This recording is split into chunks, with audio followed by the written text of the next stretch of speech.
ये तस्वीरें हैं देश के सबसे मजबूत, सबसे महत्वपूर्ण मंत्रालय की, गृह मंत्रालय की। और यहां पर अब से कुछ देर बाद देश के अगले गृह मंत्री के तौर पर जिम्मेदारी संभालेंगे भारतीय जनता पार्टी के राष्ट्रीय अध्यक्ष अमित शाह। लेकिन जिम्मेदारी संभालने से पहले किस तरीके से पूरे गृह मंत्रालय को सजाया गया है, ये इन तस्वीरों को देखकर समझ में आ सकता है। आपको बता दें कि देश का सबसे महत्वपूर्ण मंत्रालय होता है गृह मंत्रालय, और महत्वपूर्ण के साथ साथ सबसे ज्यादा जटिलताएं अगर किसी एक मंत्रालय में होती हैं तो वो गृह मंत्रालय होता है, लिहाजा चुनौती कहीं ज्यादा होती है।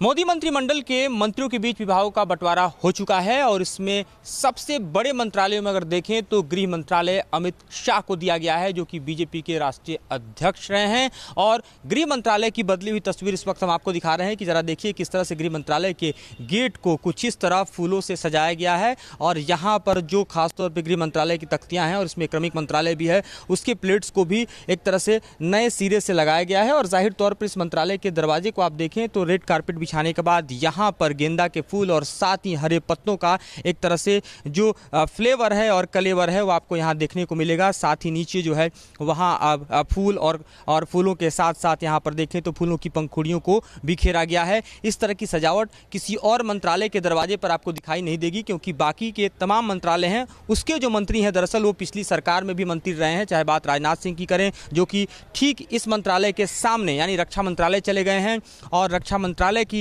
तरफ से जहां रक्षा मंत्रालय में निर्मला सीतारमण थी वो भी अब साउथ ब्लॉक से नॉर्थ ब्लॉक चली आई हैं। लेकिन वहां किसी भी दरवाजे पर किसी तरह के बदलाव को नहीं देखा गया है। जो कुछ सजावट और जो कुछ एक तरह से कहीं ना कहीं अमित शाह के इंतजार में यहां पर बदला हुआ स्वरूप गेट का दिखाई दे रहा है, तो वह गृह मंत्रालय है जहां पर फूलों की सजावट की गई है और कुछ इस तरह से माला बिखरे हुए आपको नजर आ रहे हैं। फूलों की पंखुड़ियां जमीन पर दिखाई दे रही हैं। Madhurendra Kumar, news nation, Delhi.